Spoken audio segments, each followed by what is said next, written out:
So I think it's time. So please think of this now. I think everyone is already here. We should start now. Okay, so let me start introducing the speaker. So 20 seconds ago. So the first speaker of this afternoon session is Hyunjin Shim, who will talk about the title sound different from the original one, but it's about science with current data. So please start. So hi, I'm Hyunjin Shim from Gyeongbuk University. Actually, I tried to discuss something about the red galaxies selected in optical or near infrared using the near infrared data, but well, I didn't, my progress was kind of slow, so I just moved to the other topics, like two parts. The first one is that we are going to get this 850 micron data over the NEP wide. So this was actually a summary of the things that we have discussed during our NEP small meeting in the JCMT users meeting in Korea this January. And the second part it will be kind of a revisiting optical spectra. So actually this is not any Akari NEP infrared data, but this is Akari NEP optical data. So there could be some kind of other uses for our optical spectra because we have a flux calibrated, wavelength calibrated mid resolution optical spectra. So we can use these to study other kind of things. And then kind of a month ago there was a call from the Euclid for asking us to if we can provide any kind of spectroscopic redshift or spectra itself to calibrate their photology accuracy, etc.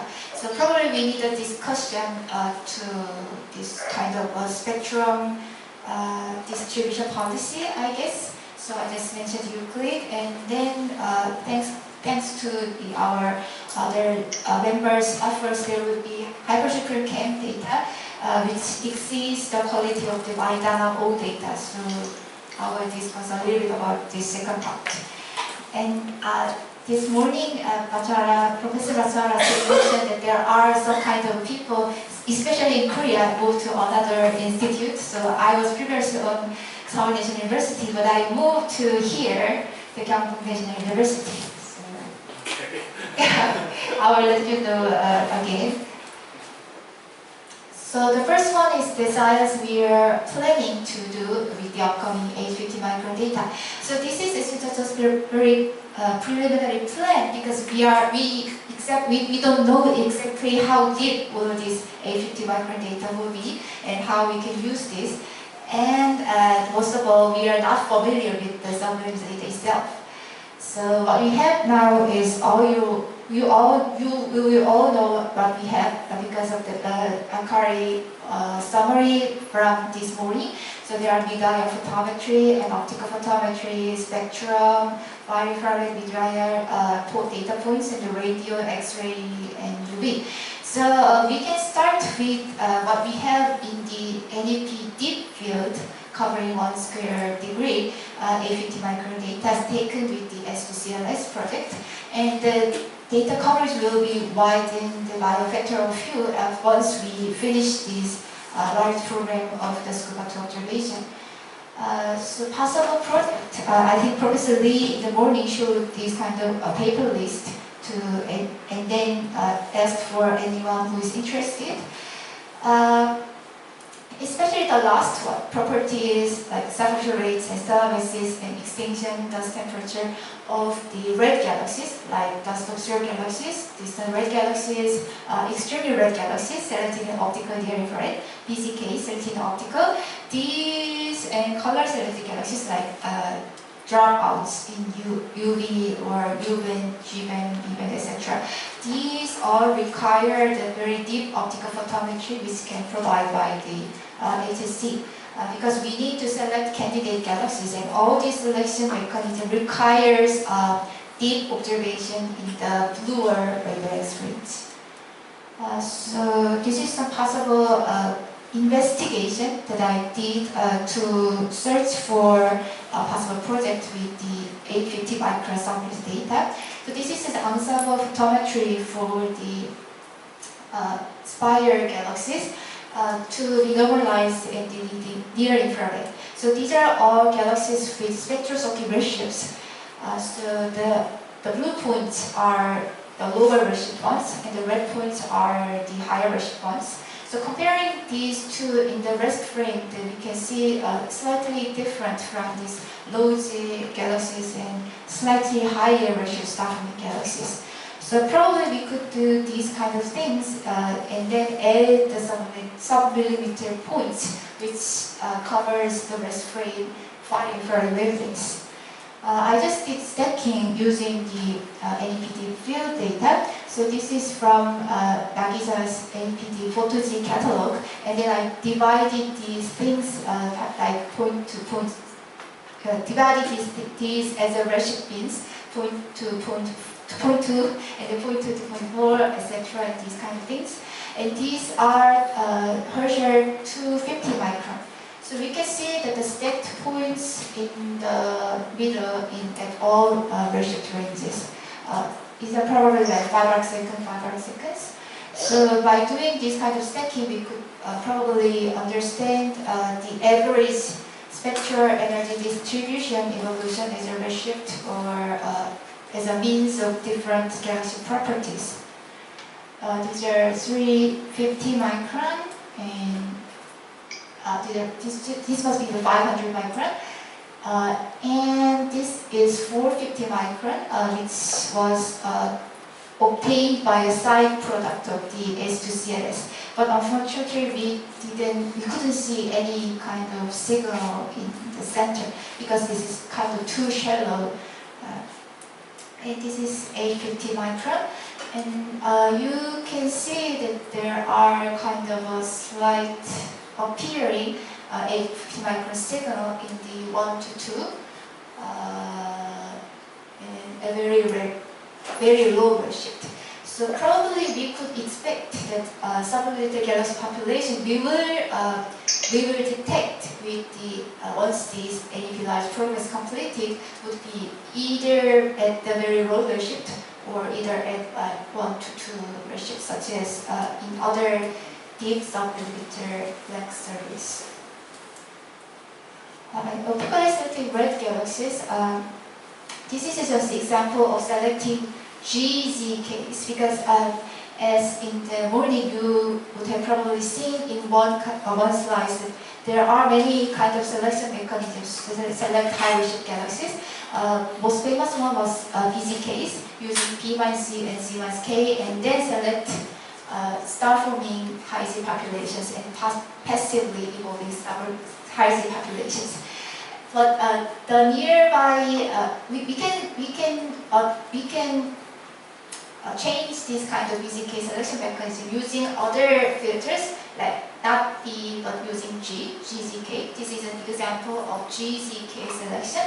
And since, as you see here, the model tracks of the star-forming galaxies and passively evolving galaxies coincides with what we call like BZK selection windows. So we can use GZK instead of BZKs, and probably this can be moved to GZ8 because currently we don't have deep K-band images over Akari NEP. But as we discussed in today's morning session, there will be another CFHD deep K-band images coming. So in that case, we can probably apply for GZK using combining HSC and the WILCAM data. Or we can use existing H-band data obtained using flamingos, which is slightly shallow, but even at this bright end, we can select these redshift 1 to 2 galaxies and compare this with these kind of other things. The dashed line here is a prediction of the number of BZKs calculated by Gerson 2013. you can see that at the right end, there is a kind of a large uncertainties to the predicted number of BZKs and then the observed number of BZKs. This is because all these kind of selections were done in a small area. We have studied this kind of number statistics using the deep lens survey F1 field, which we have obtained CFP's lookup data over 4 square degree. And currently we will get like 5 square degrees, so we can add more constraint on the right end. We have done this in this DLS F1 field BZKs in the medium right, looking for Spitzer 24 micron. And the Spitzer 24 micron helped us to construct these stuff measure rate and versus DLS plane for these galaxies. And it's kind of consistent with the basic concept of 0.422, but there are several galaxies which falls here, which shows that lower stuff measure rate compared to the galaxies with the similar stellar. So they could be the logic contaminants of the BZKs, or these BZKs show weaker pH features. So these two hypotheses can be resolved using this A50 micron data, I guess. We can probably study the ADP supercluster using A50 micron data. We already have members that show BDR excess or passively classified using BDR colors. Well, this is just a preliminary stacking of these kind of members. So star-forming members in this supercluster, they show signal in the stacked images, but there are no signal in the stacking of the weak BDR excess galaxies, which is considered to be the transition phase from the star-forming ones to the passive galaxies. So the second one will be the use of the optical spectra we have obtained as ancillary spectroscopy follow-up project. So actually, there were no systematic selection method for this optical spectroscopy follow-up. When we do the hectospec and hydra follow-up, we used we received targets from various authors, and we just did a cut for the BDR selected galaxies, which has flux limit over several Brzezinski in which filters. But since there are many people who are interested in the quasar or AGN in this field, we have lots of quasars observed in the hectospec structure. So this is kind of an example which shows a broad emission line like magnesium C4 emission line at redshift 2.09. But in addition to this kind of quasar, you will see a lot of these absorption lines. So these absorption lines would be not from this quasar, but from the foreground object where we're sharing the line of sight with these quasars. So this would be a kind of schematic plot showing this. There is a background quasar, and we see the quasar's spectrum. And if there are foreground galaxies sharing the line of sight, we could see the absorption lines from the circumstellar medium or the intervening gas from these distant galaxies. So if this galaxy contains like metal absorption lines, which is from the cool gas, then we will be able to see the absorption lines. So these are 13 QSOs showing the absorption lines of the foreground galaxies.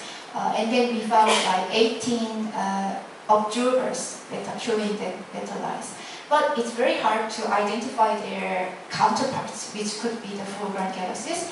And serendipitously, there was one target which was observer were identified. These were from DEVOS spectroscopic redshifts. So the centered are all the quasars, and these were observed in the DEMOS, and the redshift of these objects and the redshift of the observer's redshift was consistent. So the observation here is coming from this object. But in other cases, it's very hard to identify the counterparts, especially in this blue marked images. The blue marked images are, the backgrounds are by dark R-band images. So you could imagine that if we use deeper and high resolution images, then it will be possible to identify the counterparts. So this was a trials for finding the counterparts. So these two have photosis like 0.8 and 1.5, and the observers ratios are kind of close. So we may consider these, and these would objects that produce observation lines of this quasar spectrum. So maybe the deep HSC images will be very helpful. The observers ratios are here in the quasar's ratio distribution and Lagrange distribution are as follows. So we expect these kind of things. The point here is very ambiguous because I'm not sure whether these counterparts are real for overall galaxies, but maybe we can increase once we compare with the HSC data. So yes, I talk about these two. Thank you very much. Questions? So about this, the VGK galaxies below the main sequence, so how did you measure the star formation rate, and then do they show unusual color on a VGK color graph? Their colors are not very unusual. They just lie on the VGK selection window, and the star formation rates were measured using SED fitting. So probably there was a kind of template issue. So okay, but then from SED fitting, you touch on photosis? Yes, these all use photosis. Are they logic? Though they are allowed like 0.91 versus 0.92 versus 1. Okay, so where's the 0.9 main sequence? So I guess this is version 2 main sequence, 1.4 main sequence, and then this would be like 1. So it's still below the main sequence, I guess. Okay, one more question. I'm wondering, we have worked on several 10,000 objects using optical and infrared, and for about 10 to 50% of these objects we have a mismatch, meaning the UV optical has probably a different redshift from the infrared. Do you find this type of situation in your sample? So which sample? The one you analyze is the NEP with the infrared data, the far infrared data, the 850 micron. When you do the SED fitting? You mean this one or the... Yeah, no, not the stacking, the individual objects that you showed when you showed the SEDs at the beginning. Yes, this one? Yeah, sometimes we have about 15% of objects where the right part is not consistent with the left. I see. Yeah, actually, yeah, these were just, the photometry was just matched by looking for the matches. So maybe there could be mismatch between this fire point and the optical or the other variables.